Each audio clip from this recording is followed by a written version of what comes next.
Welcome back everyone, it is Mike from ManaHoarders coming to you from the 113th layer of the Abyss to interview our guest for this show, Orcus, Prince of Undeath. Thank you for joining us. Thank you for having me, I'm very excited to be here. Absolutely, so to start things off, why don't you tell our viewers a little bit about yourself? I am Orcus, Prince of Undeath. You may summon me to your realm for 2 generic mana, a red, a black, and as much as you can pay into X. I am a 5/3 demon lord with flying and trample. Whenever I enter the battlefield, you can choose one of my abilities. Each other creature gets -X until end of turn, and you will pay me X life. Or, return up to X target creature cards with total mana value X or less from your graveyard to the battlefield. They will gain haste to quickly destroy your opponents. Thank you very much for that introduction. Now, as you can see, Orcus has 2 very powerful abilities, but for the sake of this interview, we will be focusing on the second one the most. We are running a variety of low-cost creatures, that way when our commander does enter the battlefield, we can recur as many of them as possible from our graveyard to reuse them and generate more value. Now, we also want to run plenty of creatures that can sacrifice themselves to add mana. We have some artifacts that allow us to sack creatures to add mana as well, and some various other sorceries that'll add mana so we can dump as much as possible into his X ability. And last but not least, we do have a bit of an aristocrats and graveyard recursion sub-theme. That way, if our commander is too busy conquering the Forgotten Realms, we have other ways to get our creatures back to our hand and damage our opponents. Before we dive into the deck, let's go over a few key points. First up, the final price for this build came in at $75.43. This does include the price of our commander and all of our lands. Now do bear in mind, some of these prices will vary greatly depending on the quality of the cards you purchase, the vendor you use, and a variety of other factors. In terms of power level, I'll rate this specific build at around a 7 out of 10 on the power scale, though there is plenty of room for upgrades and improvements if you so wish.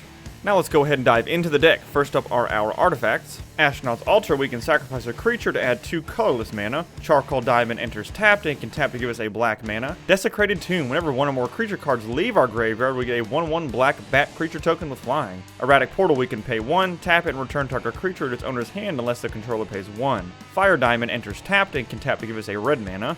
Gate to the Afterlife, whenever a non-token creature we control dies, we will gain a life. Then we may draw a card, but if we do, we will discard. And Strionic Resonator, we can pay 2, tap it, and copy target triggered ability we control, and we may choose new targets for the copy. Moving on to our creatures, we do have some legends helping out our commander. Anax Hardened in the Forge, whenever another non-token creature we control dies, we get a 1/1 red satyr creature token, but if that creature had power 4 or greater, we get 2 tokens instead. Gadrak the Crown Scourge, at the beginning of our end step, we create a treasure token for each non-token creature that died this turn. Garna the Bloodflame has Flash. Whenever she enters the battlefield, we can return to our hand all creature cards in our graveyard that were put there from anywhere this turn, and other creatures we control have haste. Hope of Girapur. We can sacrifice it until our next turn, target player that was dealt damage by Hope of Girapur can't cast non-creature spells. Card Doom Scourge, whenever it enters the battlefield, it will go to each creature our opponents control, and whenever an attacking creature dies, each opponent loses 1 and we gain 1. Keskit the Flesh Sculptor, we can tap it, sacrifice 3 artifacts or creatures, then look at the top 3 cards of our library, put 2 of them into our hand and the other into our graveyard. Shirei Shizo's Caretaker, whenever a creature with power 1 or less is put into the graveyard from the battlefield, we may return that card to the battlefield at the beginning of the next end step if Shirei Shizo's Caretaker is on the battlefield. Sir Conrad the Grim, whenever creatures enter the graveyard or leave the graveyard for any reason, it deals 1 damage to each opponent. We can also pay 1 in the black and each player mills the top card of their library. And Tormod the Desecrator, whenever 1 or more cards leave our graveyard, we get a tapped 2/2 black zombie creature token. And for our not-so-legendary creatures, Basil Thrall, we can tap it, sacrifice it to add 2 black mana to our mana pool. Blood Pet, we can sacrifice it to add a black mana. Butcher of Malakir, whenever Butcher or another creature we control dies, each opponent sacrifices a creature. Death Cultist, we can sacrifice it and target player loses 1 and we gain 1. Dusk Legion Zealot, whenever it enters the battlefield, we can draw a card and lose a life. Festering Mummy, whenever it dies, we can put a -1/-1 counter on target creature. Fume Spitter, we can sacrifice it to put a -1/-1 counter on target creature. Gibbering Fiend, whenever it enters the battlefield, it deals 1 damage to each opponent, and at the beginning of each opponent's upkeep, if there are 4 or more card types among cards in our graveyard, deals 1 damage to that player. Grim Haruspex, whenever another non-token creature we control dies, we can draw a card. Grim Initiate, whenever it dies, we will amass 1. Impulsive Pilferer, whenever it dies, we will create a treasure token. Nested Shambler, whenever it dies, we will create X tapped 1/1 green squirrel creature tokens where X is Nested Shambler's power. Order of Midnight is a 2/2. We can use the sorcery ability to return a creature card from our graveyard to our hand. Serrated Scorpion, whenever it dies, it deals 2 damage to each opponent and we gain 2 life. Shadow Alley Denizen. Whenever another black creature we control enters the battlefield under our control, target creature gains Intimidate until end of turn. Shambling Ghast. Whenever it dies, we will create a treasure token with the second ability. Skirk Prospector. We can sacrifice a goblin to add a red mana.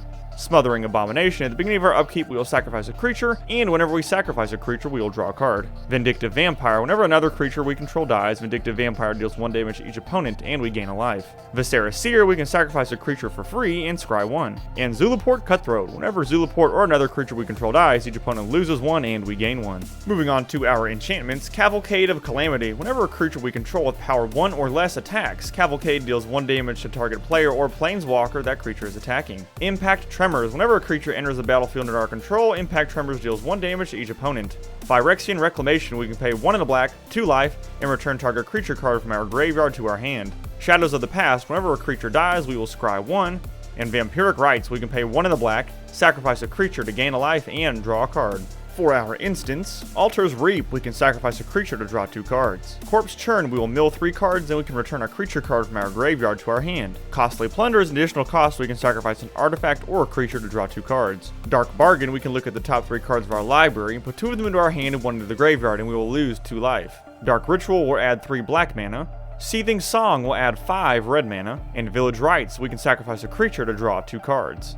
For our sorceries, Bitter Revelation. We will look at the top 4 cards of our library, put 2 into our hand and the rest into our graveyard, we lose 2 life. Blood Beckoning. We return target creature card from our graveyard to our hand. Cathartic Reunion. As an additional cost, we will discard 2 cards to draw 3. Crux of Fate. We can choose 1 to destroy all dragon creatures or all non-dragon creatures. Diabolic Tutor will allow us to search our library for a card, put it into our hand, and then shuffle. Demir Machinations. It has Transmute for 3. We can also look at the top 3 cards of target player's library, remove any number of them from the game, and then put the rest back in any order. Disentomb can return target creature card from our graveyard to our hand. Grim Discovery. We can choose 1 or both, return target creature card from our graveyard to our hand, or return target land card from our graveyard to our hand. Mana Geyser. We will get a red mana for each tapped land our opponents control. Pirate's Pillage. We will discard a card to draw 2 cards and create 2 treasures.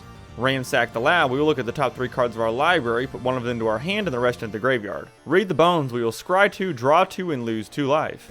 Reprocess. We can sacrifice any number of artifacts, creatures, and or lands and draw a card for each permanent sacrificed this way. Sign in Blood. Target player draws 2 and loses 2 life. And Tormenting Voice. We will discard a card so that we may draw 2 cards.